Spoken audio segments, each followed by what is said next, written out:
Antes sí se escucha para atrás, porque ahorita que entré no vi, pero será que ya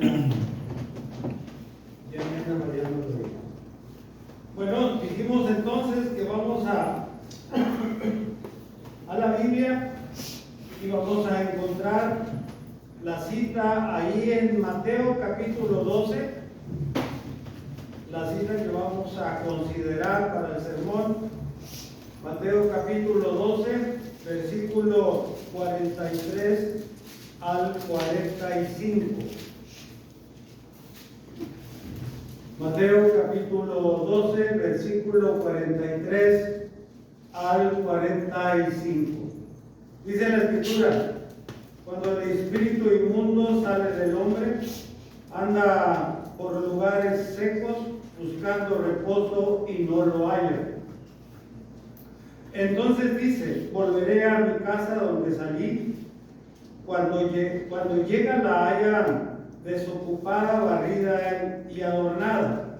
Entonces va, toma consigo a otros 7 espíritus peores que él, y entrando moran allí, y el postrer estado de aquel hombre viene a ser peor que el primero. Así también acontecerá a esta mala generación. El tema, hermanos, para hoy es el peligro de un corazón vacío. El peligro de un corazón vacío. Y si vemos, hermanos, la Biblia habla del centro, hermanos, de nuestros sentimientos. Habla del motor orgánicamente, físicamente hablando, del cuerpo, hermanos. El corazón, hermanos, está muy ligado con el cerebro, con el pensamiento, con la manera de actuar, con la manera de sentir. Y este corazón, hermanos, hace que nuestro cuerpo tenga ese sentimiento que Dios tanto apela en el cambio de ser humano. Que haya corazones sensibles, que haya corazones receptivos, que haya corazones que se preparen, hermanos, para encontrarse con Dios. En este caso, hermanos, este corazón estaba ocupado, pero de una manera que es todo lo contrario lo que Dios, hermanos, espera de todos los seres humanos, de todos los seres humanos, porque todos los seres humanos necesitamos, hermanos, de tener pensamientos acordes, hermanos, por un bienestar y el vivir bien en una sociedad. Cuando encontramos, hermanos, que hay corazones y pensamientos que rayan, hermanos, en la insensibilidad, entonces estamos viendo que cuando alguien gobierna, y vamos a ponerlo en el estado general y en las grandes esferas, cuando alguien gobierna un país, hermano, lo que busca es, hermanos, hacer cambios de alguien que fue más benevolente con el país, con sus asociados, con los que le rodean, con gobiernos que tienen, hermanos, una política de paz y tranquilidad en sus países. Y estamos viendo ahora. Pero, hermanos, en este caso, este corazón de momento queda vacío, pero estaba ocupado por seres malignos. Estaba ocupado por alguien, hermanos, que había tomado la rienda y el gobierno de un ser humano, de una persona, al grado tal que estaba había enredado de manera tal aquel ser humano que hasta el hastío llegó el demonio. Hasta el hastío llegó, hermanos, este ser espiritual maligno que dijo: cansado estoy, voy a salir y voy a buscar otro lugar para reposar. Y deja aquel corazón, hermanos, en el cual había vivido, había hecho lo que había querido con esta persona, hermanos, y podemos ver y podemos analizar cómo sería aquel personaje.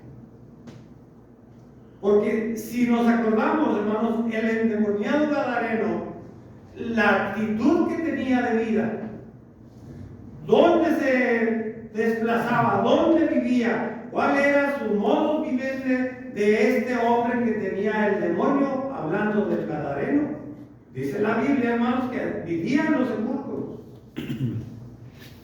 Trataban de volverlo en sí, atándolo físicamente, y no soportaban los grilletes, y aquel hombre, hermanos, lo rompía y vivía de una manera terrible, moral y físicamente, porque dice la Biblia, cuando éste volvió en sí, por supuesto con la intervención del Señor Jesucristo, dice la Escritura que se tranquilizó y cambió sus vestiduras. Entonces, un corazón, hermanos, que está habitado por alguien así, hermanos, es un corazón difícil de tratar. Es un corazón difícil, hermanos, hasta para el mismo Señor, porque estamos viendo ahora el corazón de Caín, al grado de ser grosero y altanero y blasfemo con Dios. ¿Soy acaso yo guarda de mi hermano? Esa es la contestación de alguien, hermano, que tiene un corazón ocupado por el maligno. Y el mundo tiene mucho de eso. Nosotros, hermanos, dice la Escritura que gracias a la muerte de nuestro Señor Jesucristo, hemos nacido de una manera totalmente diferente, hablando espiritualmente.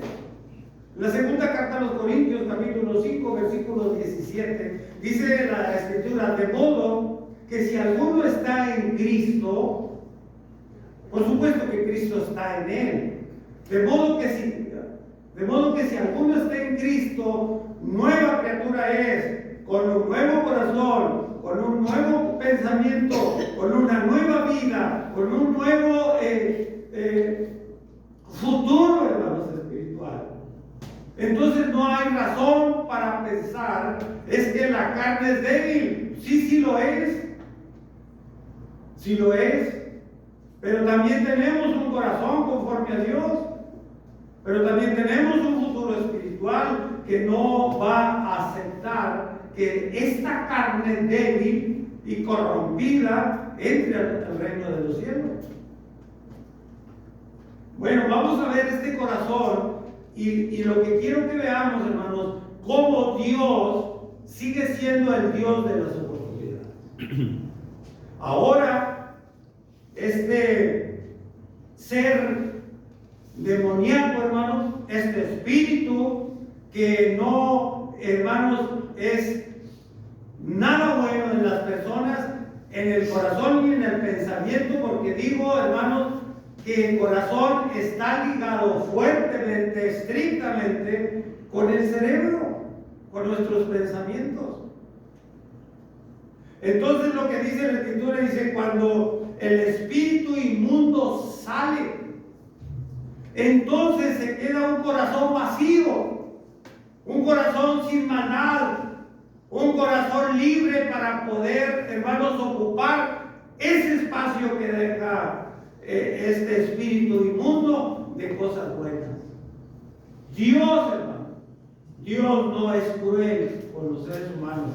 Dios no quiere, hermanos, que su creación viva de esa manera, ocupada en malos pensamientos, ocupada en malos sentimientos, ocupada en malas ideas, ocupándose en forjar y en construir un futuro terrible. Dios no quiere. Dios no quiere que nadie se pierda, hermano. Dios lo que hizo de la eternidad para la eternidad. Entonces, hermanos, este corazón ha quedado solo, vacío. El peligro es, hermanos, que siga vacío. ¿Por qué no llenarlo, hermanos, de cosas que puedan ocuparse, que puedan llenarse, hermanos, de sensibilidad, de buenos sentimientos, de ver a alguien con confianza, de ver a alguien que se le puede uno acercar y pedir un consejo y pedir la dirección? ¿Cómo hiciste si tu vida estaba ocupada por malos pensamientos? ¿Qué fue lo que sucedió con tu vida? ¿Qué fue lo que sucedió con tu familia? ¿Qué sucederá? ¿Cuál es tu visión al futuro? Aquí estaba la oportunidad. Y para todo ser humano, hay siempre una oportunidad. Y mire que coincide con lo que el hermano nos estaba exponiendo en el caso de Caín. Dios le dio oportunidad.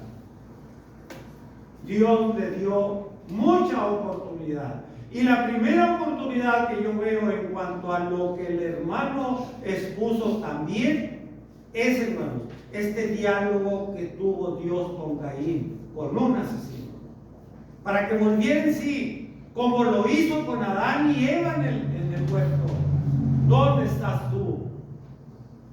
Oportunidad. Y la oportunidad para nosotros ahora es estar en este lugar, que nos estamos encontrando con Dios, que nos está visitando su presencia, su gloria, y esta es una oportunidad para cambiar, para llenar el corazón de la palabra de Dios.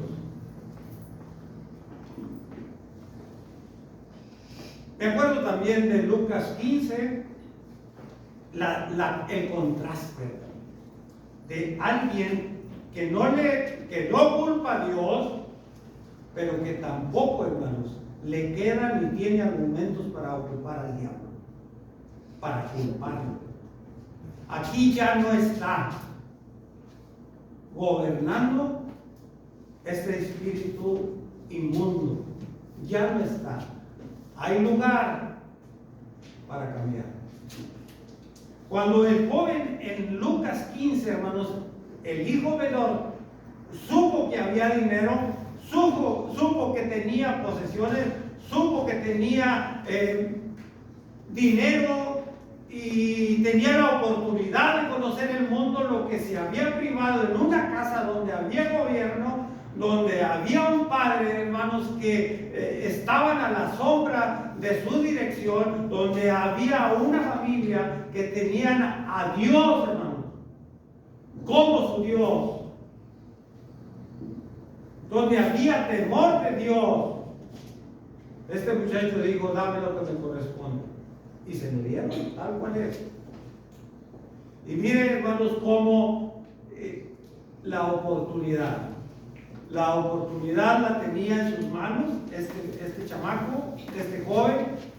La oportunidad la tenía en sus manos para hacer crecer aquello, si hubiera razonado, hermano, el trabajo que le dio a su padre, lo que le costó juntar, y hubiese entendido que él no había hecho nada para malgastar lo que tenía en sus manos ahora. Y eso nos hace reflexionar, hermanos, que Dios siempre nos da oportunidad. Se fue deslizando poco a poco hasta llegar a la inmundicia, a la suciedad, al grado tal, hermano, que ya no tenía nada, al grado que no tenía ni alimentos, y ahora estaba, hermano, en medio de un atajo de puercos y queriendo comer o alimentarse por la falta, hermanos, que tenía en su vida. Había perdido absolutamente todo. Pero hubo un momento de reflexión en su vida, un momento en el cual él dio unos pasos para dentro de su corazón y dijo así: he pecado contra el cielo y contra Dios. No soy digno ahora de tener una familia. Pero me voy a volver y le voy a decir a mi padre, con quien también pequé: Padre, he pecado contra el cielo y contra ti. No soy digno de ser llamado tu hijo. Arrepentimiento. Se necesita un arrepentimiento para cambiar de sentimientos, de pensamientos, de idea, de manera de vivir, de manera de comunicarse, de manera de dialogar con los demás. Esto no puede quedarse así. La maldad no puede quedarse en el corazón, porque no podemos decirle a Dios: nunca me dijiste, nunca me diste la oportunidad, nunca tuviste un tiempo para mí. ¿Por qué esta situación? ¿Por qué esta necesidad económica? ¿Por qué estas enfermedades? No, siempre tenemos, hermanos, una oportunidad de Dios para llenar nuestro corazón de la palabra de Dios, de los mandamientos de Dios, y no solamente, hermanos, tenerlos ahí como un libro escrito, sino hojearlos cada día y poner en práctica lo que Dios nos manda. Este muchacho se acordó de su padre, pero también se acordó de Dios. Pequé con los dos, me voy a volver. Y miren el arrepentimiento. No quiero, papá, no vengo con la intención de ser otra vez como tu hijo, con esos bienes, con esas cosas, con esas facilidades, con esas bendiciones que tenía cuando estaba contigo. Ahora quiero, hazme como uno de tus jornaleros, pero recibe. Arrepentimiento, hermano, ese es arrepentimiento. No es ay, pues ahí pido perdón después, o discúlpame. No es así. Es derramar el corazón delante de Dios, hermano, para que nuestro corazón se vuelva a ocupar de cosas buenas, de cosas agradables. Porque un corazón vacío, hermanos, es un corazón incierto, es un corazón sin metas, es un corazón, hermanos, sin futuro. Está vacío. Y acordémonos cómo nuestro Dios comienza así. ¿Cómo estaba la tierra? Desordenada y vacía, hermano. Y Dios ordenó. Y Dios la llenó de cosas no buenas, sino en gran manera buenas, de calidad, pero en gran manera también en abundancia para todos nosotros. Pero tuvo que el Señor llenarla de cosas buenas, la tierra. Y Dios ahora en Cristo ha llenado nuestra vida de cosas buenas, de cosas espirituales, de pensamientos, hermanos, que no son aquellos pensamientos corruptos y obscenos que teníamos cuando andábamos en el mundo. Hay oportunidad. Hermanos, no debe de haber lugar en un corazón de un cristiano para un espíritu. No dejemos lugar, porque Dios ya nos cambió en Cristo. No volvamos a corrompernos por eso.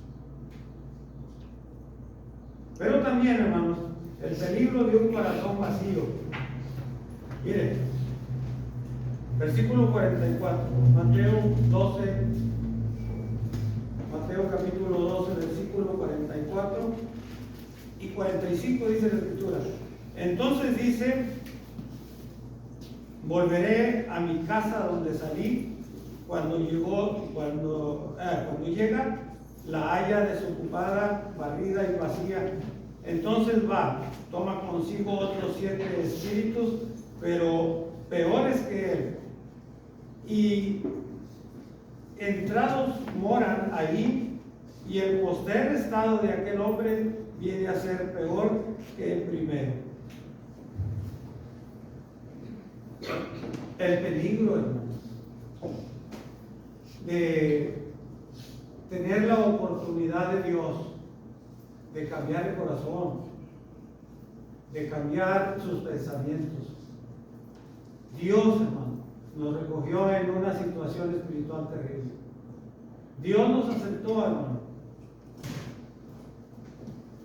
como aceptó Dios y el Padre al pueblo de Dios. Muy sucios, muy corrompidos, muy deshumanizados.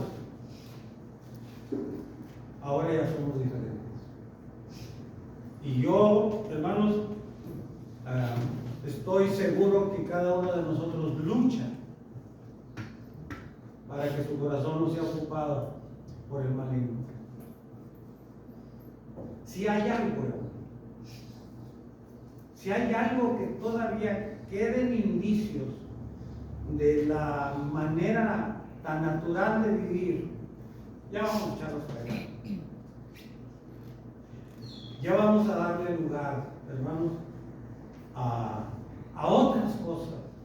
Hay en nuestra vida como seres humanos, pero en nuestra vida más como cristianos, hay mucho en qué ocupar el corazón. Porque si no es así, lo que sucedió con este corazón vacío, lo limpia el personaje. Vamos a imaginarnos una casa. Dice, la barre, la limpia, dispuesta o dispuesto este lugar para que lo ocupe alguien o algo. Y como ve que hay lugar, como ve que este corazón, que este personaje no tuvo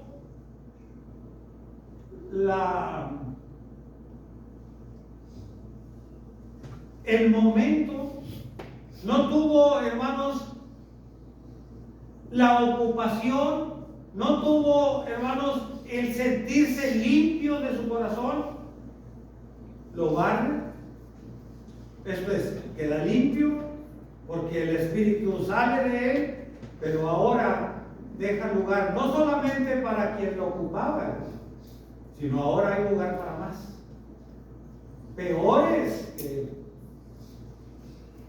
porque no hubo la intención de llenarlo de cosas malas.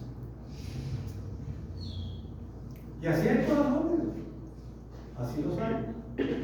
Y hay corazones, desafortunadamente, que batallamos luego porque somos corazones duros,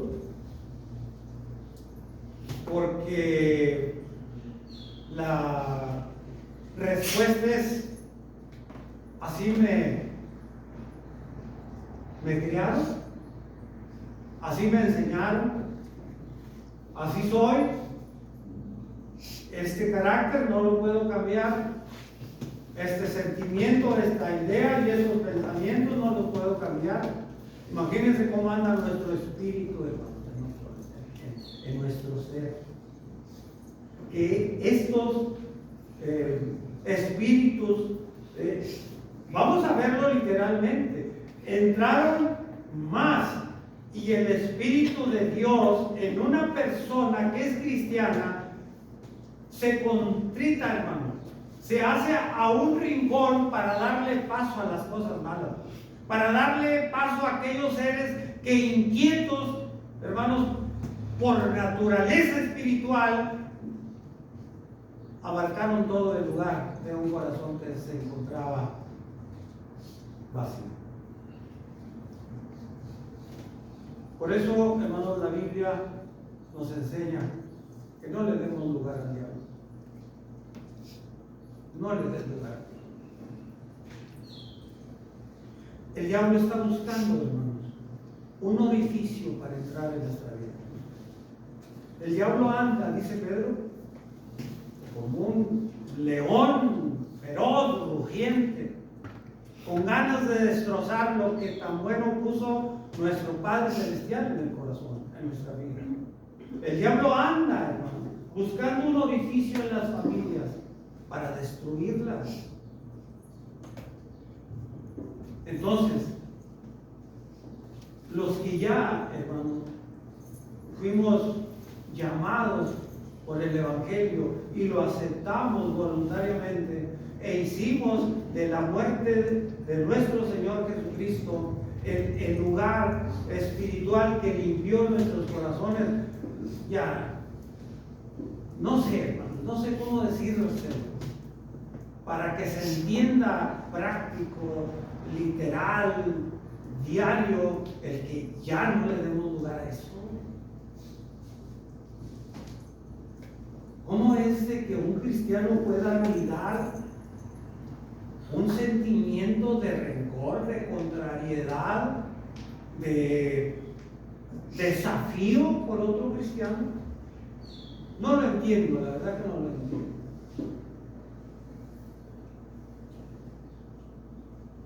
Porque ¿cómo haríamos, hermanos, para ir al cielo? ¿Cómo haríamos? Porque vamos a ir juntos, hermanos, como iglesia. No cabe en mi cabeza que yo no puedo entrar en ese grupo de los que van a la iglesia con ese corazón tan sucio, con esos pensamientos tan contrarios, hermano, a los pensamientos de Dios, con esa idea del futuro sin que sea el camino que el Señor Jesucristo nos enseña para llegar a la eternidad. Es que eso es de pensarse. Eso debe de ser práctico, como tan práctico y tan real y tan a tiempo como decir, si meto el dedo a la lumbre me quedo. Así de sencillo.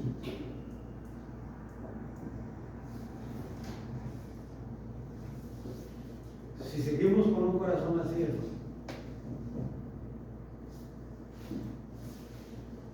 ya nos dice el rico que está en el lugar de los ricos, con un corazón así, él ya se estaba curando. Así de sencillo.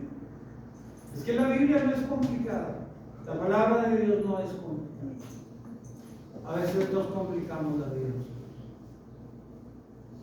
Padre Abraham, dile a Lázaro que por favor meta su dedo en el agua y que me lo ponga en la lengua porque me estoy quemando, Señor. Esta es una realidad, hermano. Tan real está viviendo ese tormento en el Hades este hombre, como cuando usted, métale la llama, métale a la estufa su dedo. Y vamos a ver entonces que vamos a tener necesidad de que alguien nos ayude para curarnos esa herida. Las palabras también hieren. Las palabras también inquietan. Las palabras también trastornan. Por eso, hermanos, ya es tiempo de cambiar. Ya deberíamos desde entonces. Pero cuando hay un cambio en alguien, también se motiva a cambiarlo.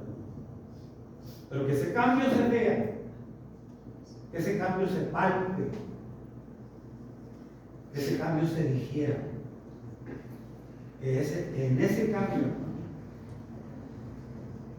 yo pueda tener, usted pueda tener confianza de acercarse con el hermano, con la hermana, con la familia, como si fuera su familia, porque lo es. ¿Por qué tiene que haber un sector cristiano, en esta comunidad cristiana, no debe de haber que se transmita, que se viva, que se platique, que se conviva también, pero otra parte no. Que es ilógico el pensar que el cuerpo se divida de esa manera. Es ilógico y no es real, porque Dios, hermanos, hizo espiritualmente un solo cuerpo. Estoy apelando a los sencillos, porque este hombre tuvo esa oportunidad, quedó su corazón vacío de mandar, así como el nuestro quedó cuando nos bautizamos, sin pecado, con la oportunidad de seguir trabajando en él todos los días de nuestra vida para mejorar. Ese es el peligro, hermanos, porque también le digo, la iglesia se compone, hermanos, por cristianos, pero también hay, afortunadamente,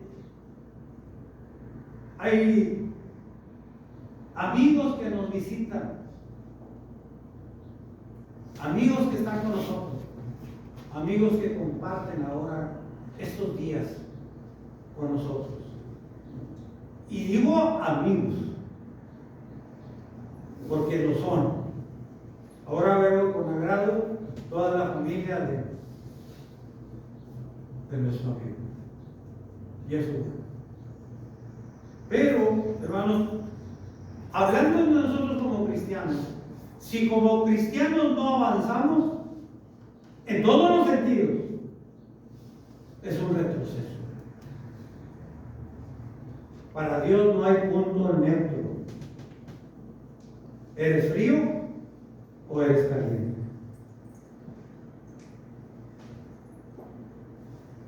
Y pensemos en eso también. Si como cristiano no avanzo, no me quedo a medias. No, retrocedo. Porque esto, hermanos, se lo dijo aquella carta enviada por el Señor Jesucristo con aquel ángel a una iglesia que estaba viviendo esta situación. Vaya conmigo, hermano, vaya conmigo a Apocalipsis, capítulo 3. Y vamos a ver, hermano, que hay oportunidades siempre en la manera individual, como hijos de Dios, como cristianos individuales, pero también, hermanos, como familias, pero también como iglesia. Apocalipsis capítulo 3, versículo 14 dice así: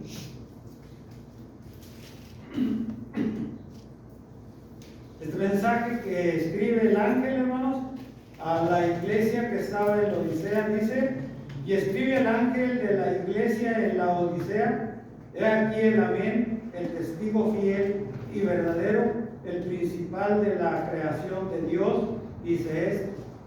Miren nada más el remitente, ¿no?, de esta hermosa carta. Yo conozco tus obras, que ni eres frío ni eres caliente. Por eso le digo que no hay retroceso, más bien no hay punto neutro. Yo conozco tus obras, que ni eres frío ni caliente. Ojalá fueses frío o caliente. Pero por cuanto eres tibio, no frío ni caliente, te vomitaré de mi boca. Consecuencias graves. Si hablamos como iglesia, busquémonos como iglesia.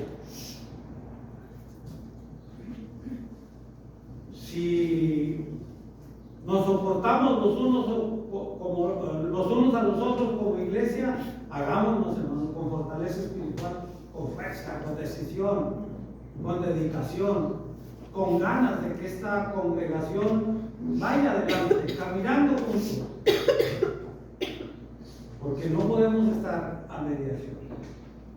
Yo no puedo decir, bueno, pues hay los demás que hagan lo suyo. Sí, cada uno tiene su quehacer, cada uno tiene su trabajo, cada uno tiene su labor, según sus habilidades, según sus talentos. Pero juntos vamos como iglesia, como el cuerpo de Cristo. No debemos dejar de hacer los unos por los otros para que se queden atrás. Y no debemos de ver como el que se quedó atrás, allá él. Sino debemos de buscar la meta, hermanos, que es la eternidad juntos. Porque las palabras del Señor son buenas. Como no eres frío, ni eres caliente, tibiezas el Señor no quiere. Y lo que dice, lo que advierte es, si sigues en esa condición espiritual, vas a ser borrado de mis pensamientos. Te vomitaré de mi boca. No tuvo esa oportunidad el que tenía estos espíritus inmundos de haber quedado libre para llenarse de cosas buenas. Esta era una congregación entera, pero pensaban que estaban bien. Y sí, lo hemos leído, pero vemos el remitente, ¿no? Escribe el ángel de la iglesia en la Odisea: he aquí el amén, he aquí el todo, he aquí el completo, he aquí el así es, he aquí el no hay más. Es quien escribe. Y nosotros somos iglesia de Cristo.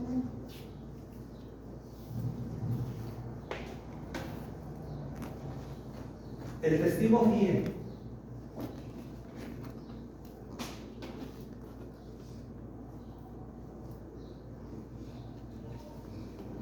No solamente es testigo fiel, sino es verdadero.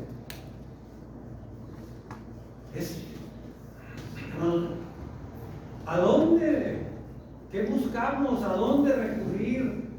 ¿Con qué argumentos decirle a quien escribe esta carta?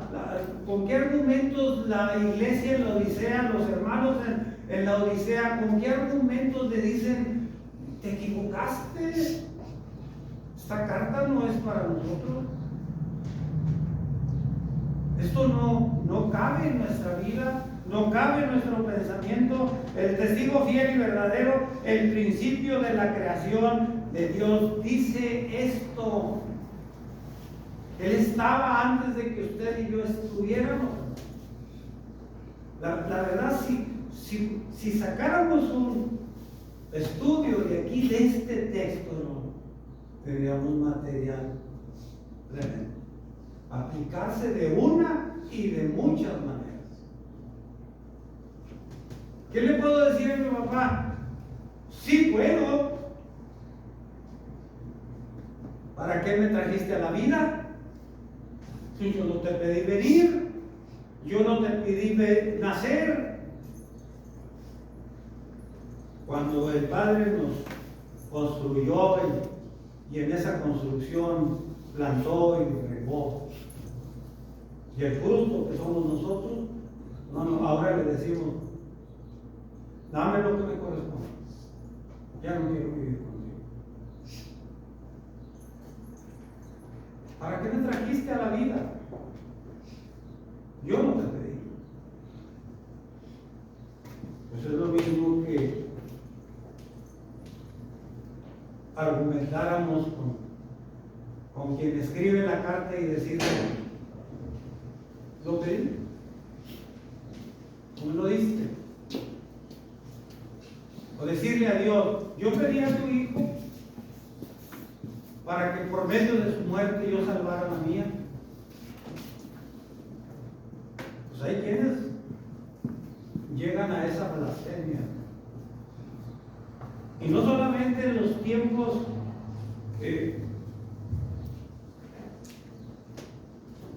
o en los momentos de nuestros pensamientos y de nuestro coraje y de nuestra ira, comenzamos escuchando a Caín: ¿soy igual acaso de mi hermano? Como diciéndole a Dios: ¿qué no ves mi calidad de corazón que tengo?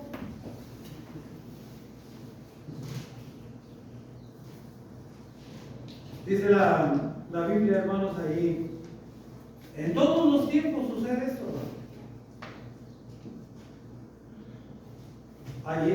Volvamos a Mateo, hermano. Yo creo que me estoy escuchando más sencillo que nunca, hermano. Pero es necesario que volvamos así en cuanto a las cosas prácticas que nos corresponden hacer. Mateo capítulo 12, versículo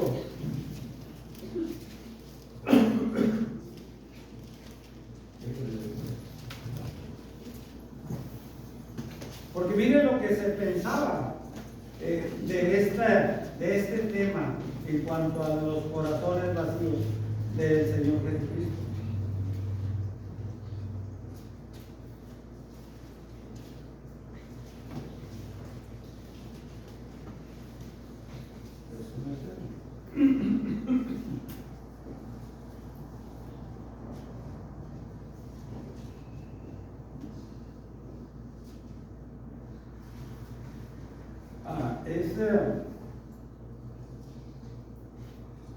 Dice el versículo 22, porque aquí hay un contraste de pensamiento. Nos dice: entonces fue traído a él, al Señor Jesucristo, un endemoniado, ciego y mudo, y le sanó, de tal manera que el ciego y mudo veía y hablaba.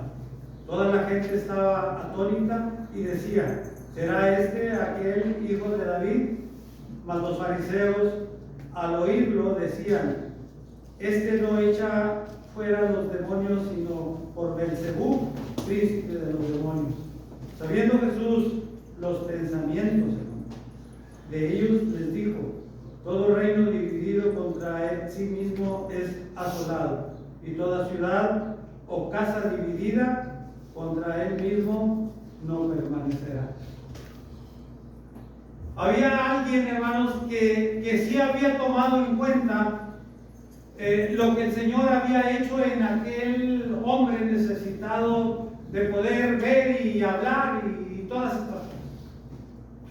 Y algunos conmovidos por esto, porque era algo diferente, era algo nuevo para ellos, era algo que no se espera con tanta facilidad. El Señor sana a este hombre y dice: este será el hijo de David. Y el hijo de David, por supuesto, que se refieren al Mesías, al que ellos esperaban, porque ellos esperaban a alguien así, pero no con esta modo y manera de actuar. Ellos lo esperaban como un rey, como alguien distinguido que se veía en los tiempos en los que ellos vivían. Ellos lo ven, hermanos, algunos como el Mesías, como el Hijo de Dios, como Jesús, como el Cristo, pero otros de un corazón sucio, envidioso, inquieto por lo que el Señor hacía en frente de sus ojos. Decía: este saca demonios por Belzebú. Y el Señor Jesucristo dice: es incoherente eso, es ilógico. ¿Cómo un demonio va a sacar, cómo Satanás va a sacar a los demonios? ¿Cómo un demonio puede sacar a otro demonio? Eso es imposible. Porque una casa que se vive en esas condiciones, pues no prevalece. Una familia que está entre sí, no llegan a la victoria. Se pierde la batalla, se pierde la lucha, se pierde la idea, se pierde la familia, se pierde la comunión. ¿Y una iglesia no? ¿Una iglesia que viva así? Se pierde, hermano. Se pierde. No puede haber vencedores, no puede haber perdidos, no puede haber vencedores, no puede haber que pierda. No puede haber, no debe haber. Porque es un retroceso al vivir de esa manera. En gobernabilidad nacional, en el trabajo, alguien que vive en contra o que esté luchando el uno por el otro por obtener un lugar de preferencia en la empresa o en la fábrica, hermano, eso no funciona. No va. Versículo 30, hermano, del capítulo 2. Miren lo que dice el Señor para terminar. Y como una especie de conclusión práctica de lo que hemos visto, para no tener pensamientos insanos, para no tener pensamientos de yo puedo solo, de que hay, a ver cómo le hacen los hermanos, pero yo me pongo en un punto neutral, en un punto medio y ni un paso más. Miren lo que dice el Señor. Capítulo 12, versículo 30. El que no es conmigo, dice el Señor Jesús, hablando de todo este tema que trae, de la confusión que los judíos tenían en cuanto a lo que el Señor Jesús hacía, en el medio entender que era el Mesías, en medio entender que era a quienes esperaban, dice él, por tanto, el que no es conmigo, contra mí es, y el que conmigo no recoge, desparrama. Junto con Cristo, hermano, en su obra, en sus pensamientos, en sus propósitos, todos juntos, vencedores. Bien, estables, de un pensamiento, aunque con diferentes opiniones y cosas que por naturaleza tenemos, pero llegar a un punto. Esto es, no es lo que yo quería, no fue lo que yo pedí, pero estoy hombro con hombro con los planes de la iglesia, con el futuro de la iglesia, porque quiero ir, porque quiero que el Señor Jesucristo me encuentre de buena manera en comunión y armonía en la iglesia cuando Él venga por segunda vez, porque el Señor Jesucristo nos va a acompañar a la eternidad. Pero el Señor dice, hermano, si estoy en un punto medio,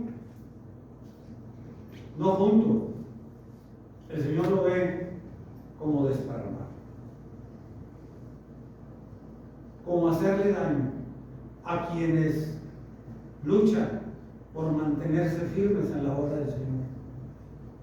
Entonces, si yo no junto con esta comunidad que ya ha ocupado su corazón de cosas buenas, con la palabra de Dios, que está pleno en Cristo, hermano, y que podemos decir, ya no vive, vive Cristo. Pablo era un hombre pleno en Cristo, hermano. Por eso tenía esa sabiduría. Por eso tenía ese don de arreglar los asuntos de una manera que las dos partes pudieran salir ganando. Porque el apóstol Pablo no solamente era con Cristo, sino Cristo estaba en él. Él así dijo, hermano, ya no vivo yo, vive Cristo. Y por lo tanto, el apóstol Pablo, hermanos, en el trabajo ministerial que a él le tocó en su tiempo, nunca desparramó. Siempre fue sumando almas para Cristo. Siempre. Pero este texto, o la palabra de Dios en sí, pero cuando aplicamos, hermano, el quien escribe la carta a aquella aventurada iglesia que le llegó esta advertencia, pero cuando uno ve también, hermano, los resultados que tenemos cuando endurecemos nuestro corazón, cuando hacemos lo que nos place, cuando hacemos lo que creemos, cuando hacemos el yo y los demás, a ver cómo le hacen. El que no junta para Cristo desparra en todos los sentidos. En todos. Entonces no debe de haber alguien que se sienta que está por encima en sabiduría, en conocimiento, en espiritualidad de otros. No debe de haberlo, sino debemos de buscar que el cuerpo, hermanos, funcione espiritualmente de acuerdo como Dios quiere que camine. Con un pensamiento, con un cerebro que es Cristo y los demás mecánicamente funcionando conforme a los pensamientos de Cristo. No hay otro. Y si creemos que estamos bien, pero esto no es así, hay que desocupar esos pensamientos de la mente, esos sentimientos del corazón y poderlos ocupar de cosas nuevas. Vamos a ocuparnos de nuestra vida.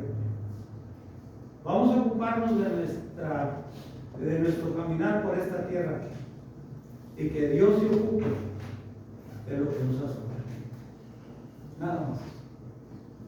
Vamos a hacer lo que nos corresponde, porque Dios hará en su momento fielmente lo que les corresponde hacer. Ya lo hizo en Cristo y lo hará. Porque hay ocasiones, hermano, hablando de las bendiciones espirituales, hablando de las cosas materiales, en las cosas materiales, hermano, Dios a veces se excede. Me da hasta lo que no merece. La verdad. Pero volver en sí es eso, ¿no? Es eso. Decirle, Señor, aquí no estoy. Estoy pecando contra ti. Decirle al Señor, decirle a nuestro Padre, decirle a nuestro hermano, es que estoy pecando contra ti. Y no quiero seguir así. No quiero. Porque hablando del hijo pródigo, hermano, él se deshizo de aquella suciedad que había adquirido en el poco tiempo que vivió en el mundo, que lo ensució tanto, que con esto, delante de Dios, no estoy bien y voy a hacer algo. Me voy a poner en paz con Dios y me voy a poner en paz con mi Padre. Y una manera de que ellos vean mi arrepentimiento es que me traten como un jornalero, que lo hagan. Ese era su arrepentimiento. No llegó altaneramente hablando. Gasté lo mío. ¿Para qué me lo dabas? ¿Para qué te adelantaste, Padre? Sino que él también tomó muy en cuenta a Dios y dijo, pequé con el Señor. Es momento, hermano, de hacer una reflexión personal y ponernos a cuentas con Dios. Que Dios bendiga a esta iglesia. Que Dios bendiga a cada uno de nosotros. Que bendiga el trabajo que hacemos. Y que siempre, hermanos, le demos gracias a Dios por los frutos buenos que habrá de haber en todos los sentidos en esta congregación. Dios les bendiga.